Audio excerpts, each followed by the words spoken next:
Hi, I'm Mona. I'm 26. Let me ask you something. Have you ever wanted to improve your English so badly that you made a big plan, opened a notebook, wrote down goals, promised yourself that this time would be different, and then after a few days, everything slowly disappeared again? Maybe you said, "From now on, I will study every day." Maybe you planned a full routine with listening, reading, vocabulary, speaking, grammar, and review. Maybe you imagined the future version of yourself. A stronger version, a more fluent version, a more confident version. A version who speaks without fear, understands faster, and no longer feels stuck. And for a moment, that future felt possible. Then real life arrived. You got tired, you got distracted, you got busy, your energy dropped. Your phone pulled your attention away. The day moved too quickly. And at night, when you look back, your English was once again the thing you wanted to do but did not do. If that has happened to you, please hear this clearly. You are not lazy. You are not failing because you do not care enough. And you are definitely not alone. Many learners do not improve because they are always searching for a big solution, a perfect routine, a powerful course, a magical method, a giant breakthrough. But sometimes the thing that changes your English is not a big solution. Sometimes it is one modest habit. One habit so ordinary that it almost feels too simple to matter. One habit that does not impress anyone. One habit that may look tiny from the outside. But repeated every day, it begins to change your listening, your speaking, your confidence, your relationship with English, and even the kind of person you believe you are becoming. Today, I want to talk about that kind of habit. Not a dramatic habit, not a perfect habit, a real one. A habit that can survive tired days, busy days, low-energy days, discouraged days, distracted days, and ordinary days. Because that is the kind of habit that actually changes lives. This lesson is for the learner who feels stuck. It is for the learner who wants progress but keeps starting over. It is for the learner who studies hard sometimes and then disappears for days. It is for the learner who feels guilty, pressured, or left behind. And most of all, it is for the learner who quietly wonders, is there something small I can really do every day that will actually help my English grow? Yes, there is, and it may be much more powerful than you think. First, I will tell you a personal story about why I used to believe that English progress had to be big, difficult, and intense. Then I will show you the one small habit that started changing everything for me. After that, I will explain why this habit works so well, why so many learners ignore it, and how it quietly builds confidence over time. Then we will do a short practice together. After that, I will give you a simple way to build this habit into your real life. And at the end, I will share some reflective questions and a final message for anyone who feels discouraged. I will use clear language, natural examples, and a calm, supportive style. Ready? Let's begin. For a long time, I believed something that sounded serious and disciplined but was actually hurting me. I believed that if I truly wanted better English, my routine had to be long, impressive, and mentally exhausting. I believed real progress needed big sessions, not a little reading, not a few minutes of speaking, not a short review, something larger, something intense. Something that looked like real study. So I kept making beautiful plans that did not match my real life. On certain evenings, especially when I felt inspired, I would sit down and imagine a better future. I would write a schedule full of hope. Monday, listening practice. Tuesday, vocabulary review. Wednesday, speaking and pronunciation. Thursday, reading and grammar. Friday, shadowing. Saturday, writing and full review. Sunday, catch up and extra study. The plan looked excellent, clean, organized, disciplined. It looked like the kind of routine a successful learner would follow. But then a normal day would arrive. A work day, a tired day, a distracted day, a day with low energy, a day with family obligations, a day where my mind felt crowded. And because the plan was too heavy, the routine would break almost immediately. Instead of doing a little, I would do nothing. That is one of the quiet dangers of perfectionism. If the standard feels too high, action becomes harder. If the routine feels too heavy, avoidance grows. If the study session has to be long to count, then many ordinary days suddenly feel useless. And that is how many learners lose momentum, not because they do not care, but because their plan is too far away from real life. Back then, I did not understand this clearly. I simply thought I needed more discipline, so I judged myself. I said, why can't I just follow through? I said, why do I keep stopping? I said, maybe I am not serious enough. But the truth was different. The problem was not only my discipline. The problem was that my English routine could not survive real life. And if a routine cannot survive real life, it will never become strong. One evening, after another week of uneven effort and silent guilt, I sat alone and asked myself a different question. Not, what is the perfect English plan? Not, how can I force myself to study harder? Not even, how can I become fluent faster? The question was simpler. What is one thing I can actually repeat every day, even when life is not ideal? That question changed me, because when I asked it honestly, I could not pretend anymore. I knew I was not going to do an hour of deep study every single day. I knew I was not going to be highly motivated every day. I knew I would keep having tiring evenings, messy mornings, and distracted moments.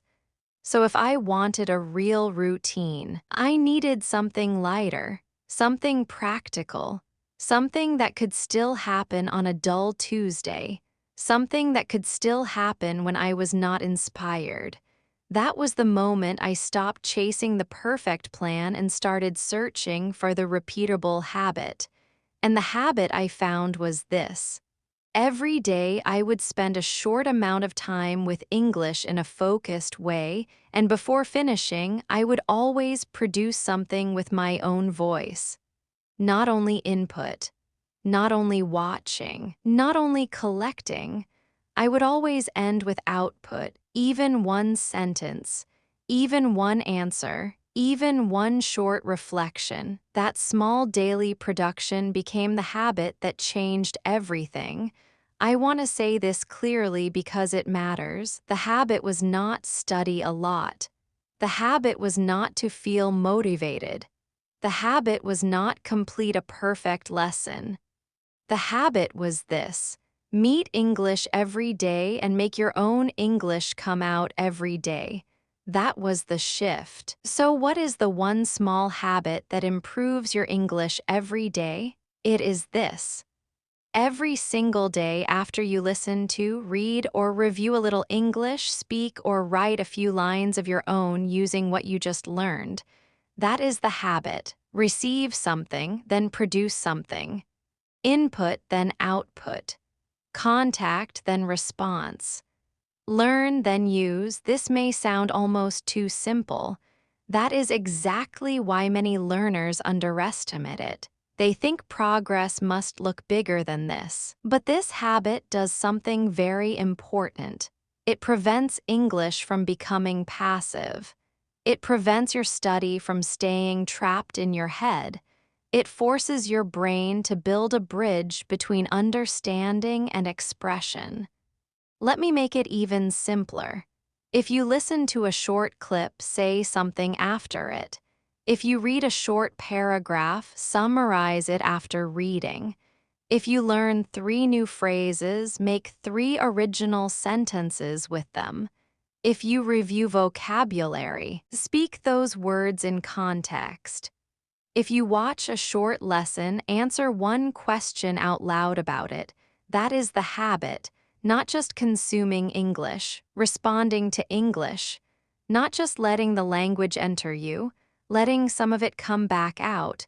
That is what many learners are missing. They hear English, they watch English, they save English. They plan English, they admire English, but they do not use English often enough in small daily ways. And without daily output, confidence grows more slowly. The habit does not need to be long, it needs to be honest and repeated. That is where the power is. Now let's talk about why this works so well. The first reason is that production changes the role of your brain. When you only listen or read, your brain is mostly receiving. That is useful and necessary. But when you also produce, your brain must search, organize, choose, and build. That work deepens learning. You stop being only a watcher. You become a user. The second reason is that daily output reduces fear. Many learners are afraid of speaking because speaking feels rare. If your voice almost never meets English, then every speaking moment feels bigger, heavier, and more stressful than it really is. But when you speak a little every day, English starts feeling less foreign in your voice. It begins to feel more normal, more human, less like a test. The third reason is that output reveals the truth gently. When you produce English, you notice what you almost know, and what still feels weak. This is useful. It shows you where your growth is happening. The fourth reason is that it creates evidence. This is very important. Confidence grows from evidence. If every day you can say, "I used English today," "I answered something today," "I made my own sentence today," then slowly your mind begins to trust you more. You are no longer only dreaming about improvement. You are participating in it. And the fifth reason is emotional. This habit changes how English feels. When English is always something you mean to do later, it becomes heavy. It becomes connected to guilt. But when English becomes something you touch and use every day, it becomes more familiar, more present, and less threatening. That emotional shift is not minor. It is part of growth. Once I understood this, I decided to test it in a very simple way. For 1 week, I made one promise. No matter how much or how little formal study I did, I would always make my own English come out before the day ended. One short spoken answer, one short summary, one short written reflection. Something. On the first day, I listened to a short English story and then said 3 simple sentences about it. On the second day, I reviewed a few phrases and made my own examples aloud. On the third day, I read a small passage and then answered the question, "What is the main idea?" On the fourth day, I watched part of a lesson and described what I learned. On the fifth day, I looked at 5 words from my notes and made one sentence with each. On the sixth day, I spoke about my own day for a few minutes using simple English. On the seventh day, I repeated useful lines from the week and then spoke freely for a short time. By the end of that week, I had not transformed into a fluent speaker, but something important had changed. English no longer felt like something I kept observing from a distance. It felt like something I was using. And that difference was powerful. Because when you use English every day, even in a modest way, your identity begins to shift. You stop becoming the learner who only watches. You become the learner who participates. That matters more than most people realize. Please understand me correctly. Listening is good. Reading is good. Watching lessons is good. Vocabulary review is good. I am not attacking input. Input is essential. But if your English routine is built almost entirely on passive contact, you may feel something frustrating. You may understand more and more but still feel unable to say much. You may recognize words but struggle to use them. You may follow stories but feel blocked when it is your turn to speak. That is because recognition and production are related, but they are not identical. Recognition is easier. Production asks more from you. It asks you to retrieve the language, shape the sentence, and send it out. And if you are not training that process regularly, it will always feel heavier than it needs to. This is why so many learners say, I understand a lot, but I still cannot speak naturally. The bridge is weak. Daily output strengthens that bridge. Quietly. Patiently. Without drama, I remember one evening very clearly. I was exhausted, not a little tired, deeply drained. My eyes felt heavy. My shoulders were tense. My mind wanted comfort, not effort. The old version of me would have skipped English completely and said, "Today is not the day." But because the habit was small and clear, I did something different. I listened to one short English clip. Then, even though I did not feel impressed, I said 2 or 3 lines about it. The lines were simple, not beautiful, not advanced, but they were mine. When I finished, I did not feel dramatic pride. I felt something steadier. I felt reliable. That matters. Sometimes confidence is not the feeling that you are amazing.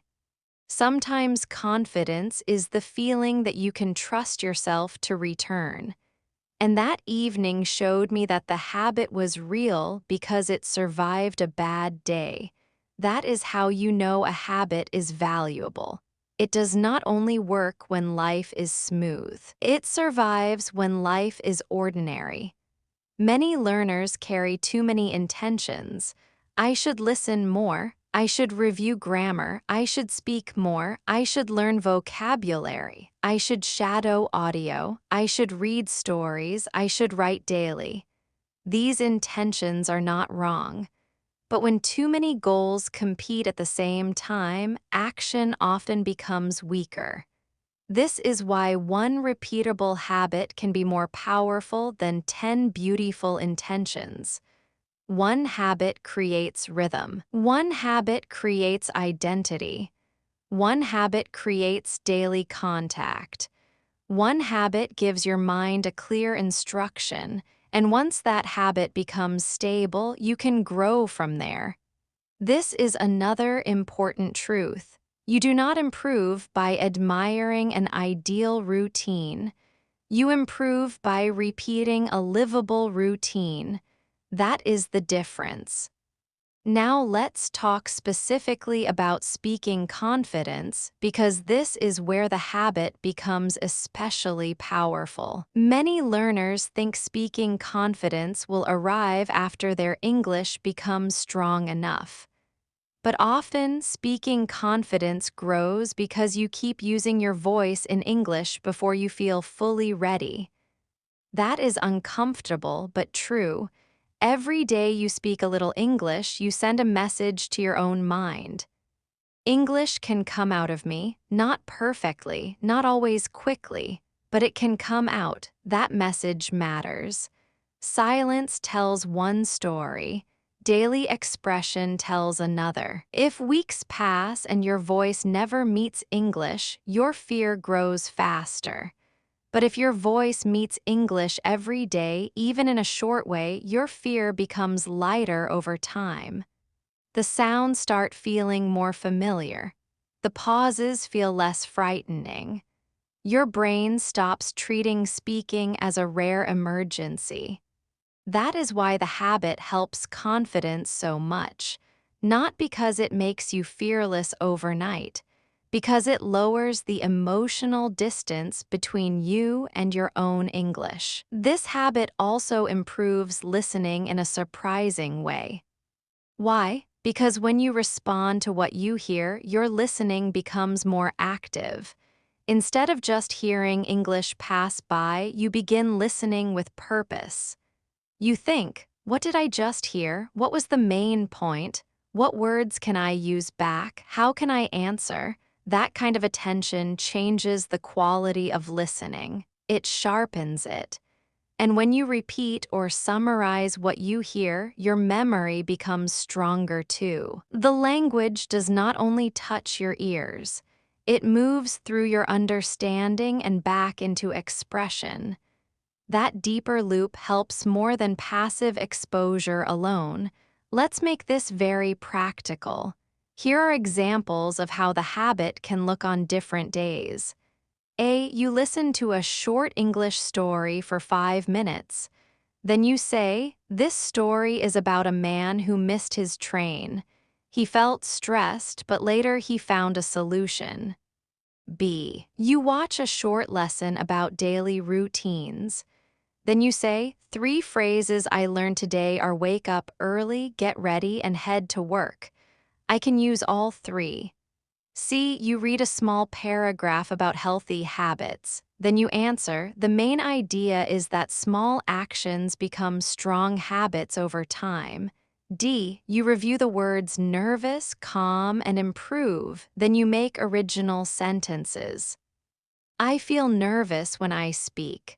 I want to stay calm. I want to improve my English every day. E. You shadow a speaker for a few minutes, then you stop and speak freely about your own day. F. You listen to one question such as, "What did you do today?" Then you answer aloud in 2 or 3 sentences. These are not glamorous actions. That is why they work. They can happen on real days. There is another change this habit creates, and people do not talk about it enough. It changes your emotional relationship with English. Before I built this habit, English often carried pressure. It reminded me of what I had not done.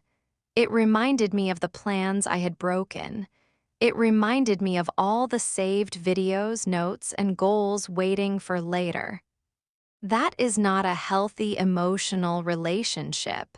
When English feels like proof that you are failing, resistance grows. But when English becomes something you meet and use every day, it starts feeling lighter. More familiar, more alive, more possible, less like a distant dream, more like a daily part of life. That emotional shift makes returning easier. And when returning becomes easier, progress becomes steadier. I kept the habit going, not always perfectly, but consistently enough. After 1 month, I noticed changes that were quiet but real. First, English felt less cold when I opened it. There was less emotional resistance. Second, I started remembering phrases better because I was using them sooner. Third, speaking felt less rigid, not fluent, not effortless, but less rigid. Fourth, my listening improved because I was no longer only consuming, I was responding. And fifth, my confidence changed in a deeper way, not loud confidence, not fake confidence, reliable confidence. The kind that says, "I know I can return tomorrow."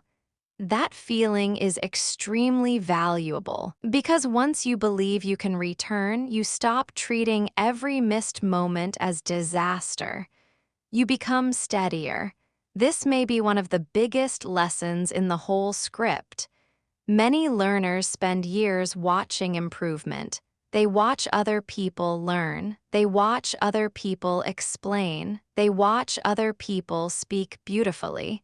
And that can help. But there is a big difference between watching improvement and doing improvement. Watching improvement gives inspiration. Doing improvement gives transformation. This habit pushes you gently from watching to doing. And once you begin doing English daily, even in modest ways, you become less dependent on motivation alone. That is where real growth begins. Now let's do a small speaking practice together. Please repeat after me. I do not need a perfect routine. I need a routine I can repeat. One honest habit can change a lot. I can use English every day. I can speak even in a short way.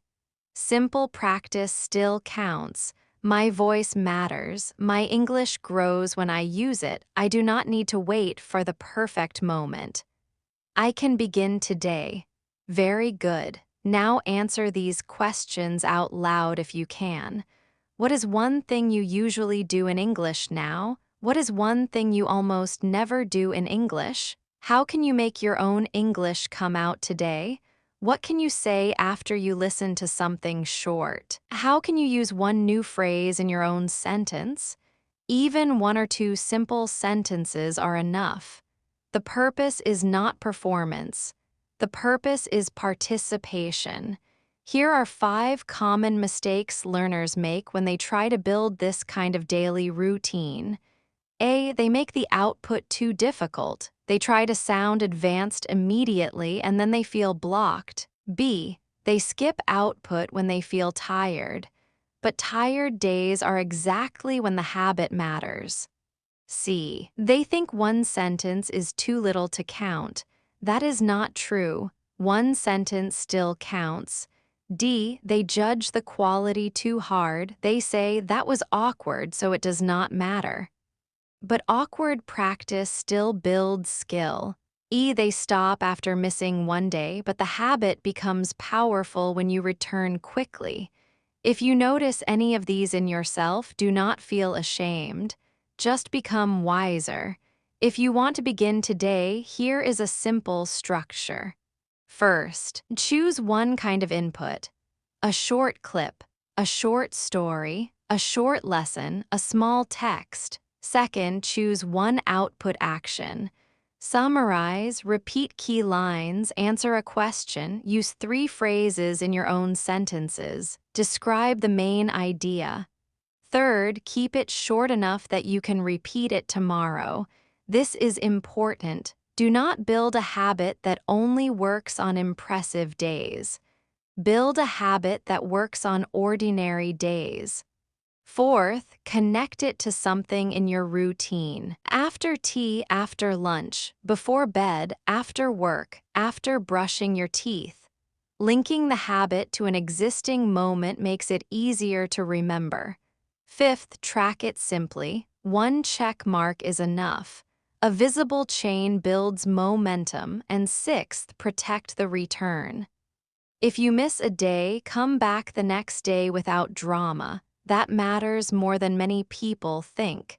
Many learners rely too much on inspiration. They study hard when they feel excited.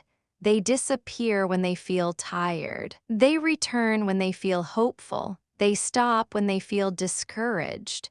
This creates emotional studying.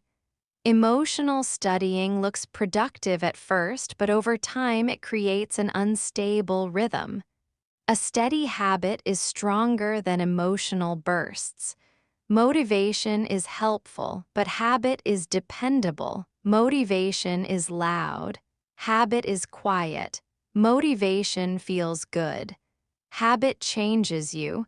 That is why one repeatable action can be more valuable than a dramatic promise. There is one more reason this habit matters so much. It changes identity. At first, you may think you are simply listening and responding for a few minutes each day. But over time, something deeper happens. You stop being the person who wants to improve English someday. You become the person who uses English every day. That identity shift is enormous. Because identity changes what feels normal.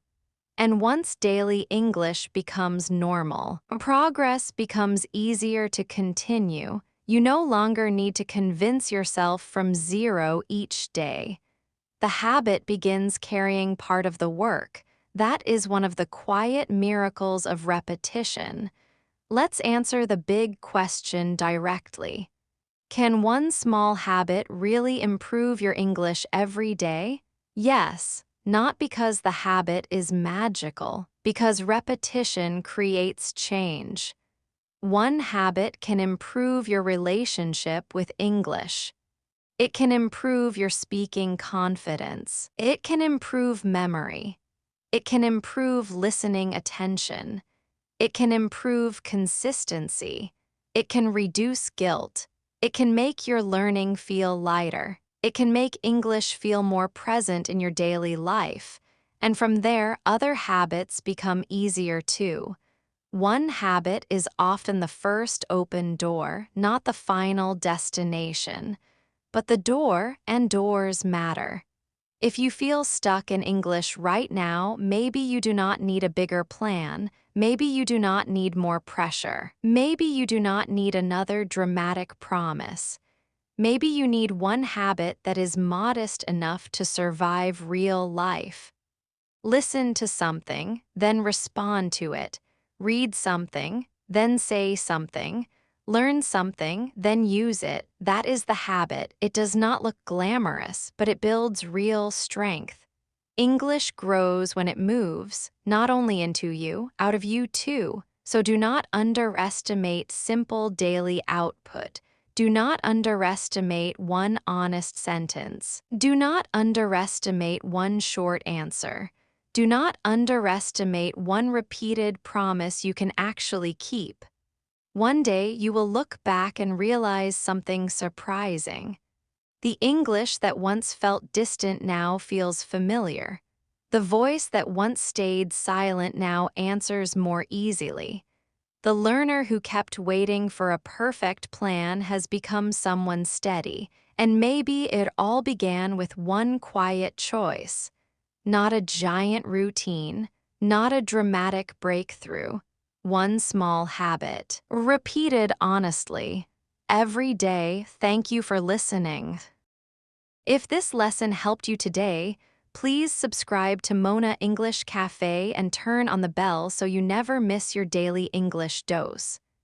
If you enjoyed this video, give it a like so I know you want more lessons like this, and leave a comment below telling me what English topic, real-life situation, or speaking struggle you want Mona to talk about next. Your idea could become the next video. Keep going, keep practicing, and remember, your English can grow step by step. See you in the next lesson.